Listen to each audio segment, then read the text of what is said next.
जय वंदे मातरम भारतीय जनता पार्टीचा जय हो।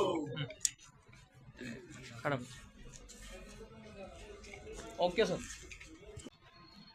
आज महानगरपालिकेमध्ये निवडीचे फॉर्म भरण्यात आलेले आहे।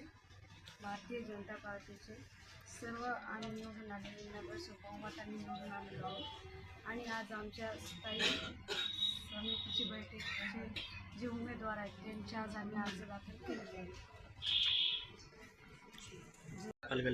माननीय माजी केंद्रीय मंत्री रावसाहेब पाटील दानवे दादा आणि माजी मंत्री बबनराव लोणीकर साहेब असतील, त्याचबरोबर संतोष भाऊ दानवे असतील, नारायण भाऊ खुचे असतील, तुमचे गोरंट्याल साहेब असतील आणि भास्करआबा दानवे, महापौर वंदनाताई वगैरे, उपमहापौर राजेशजी राऊत असतील, या सगळ्यांच्या नेतृत्वाखाली आज सभापतींचे सर्व समित्यांच्या सभापतींचे उपसभापतींचे नामनिर्देशन पत्र आज भरलेले आहेत आणि येणाऱ्या 17 तारखेला सर्व सभापतींची निवड होणार आहे। म्हणून मी नवनिर्वाचित 17 तारखेला जे सभापती होणार आहे यांचा ॲडव्हान्स केला आहे।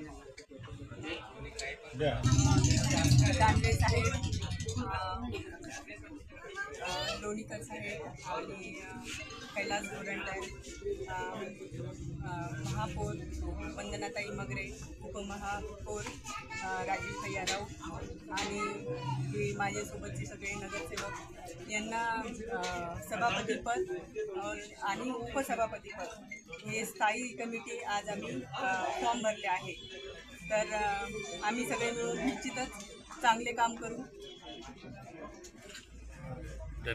आज भारतीय जनता पार्टीचे आमचे वरिष्ठ नेते माननीय केंद्रीय मंत्री रावसाहेब पाटील दानवे दादा, तसेच आमदार माजी मंत्री बबनरावजी लोणीकर साहेब, तसेच माजी आमदार कैलासजी गोरंट्याल साहेब, तसेच आमचे नेते भास्करआबा दानवे, आमचे महापौर वंदनाताई, उपमहापौर राजेश भैया राऊत आणि आम्ही सर्वांनी आज स्थायी समिती तसेच आमच्या ज्या ज्या समित्या गठीत करायच्या ठरलं होतं मागच्या मीटिंगमध्ये त्या सर्व समितीचे आज आम्ही फॉर्म भरलेले आहे आणि येणाऱ्या 17 तारखेला याच्या आपल्याला जे निवड आहे ते आमची 17 तारखेला होणार आहे। जालना शहरात आपल्या महापालिकेच्या दृष्टीनं स्थायी समितीचं एक अनन्यसाधारण महत्त्व आहे आणि जालना शहर एका उंचीवर नेण्यासाठी एक विशेष सर्व क्षेत्रामध्ये आम्ही नियोजनपूर्व काम करून सगळ्यांच्या सहकार्यानं एक चांगलं आम्ही इथं काम करू अशी या ठिकाणी मी जनतेला आम्ही नागरिकांना इथं ग्वाही देऊ शकतो आणि येणाऱ्या 17 तारखेला आमची निवडणूक होणार आहे। मी सर्वांना सभापती उपसभापती यांना सर्वांना माझ्यातर्फे ॲडव्हान्समध्ये शुभेच्छा देतो।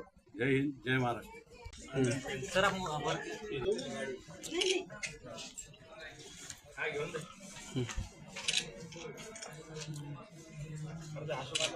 अरे यार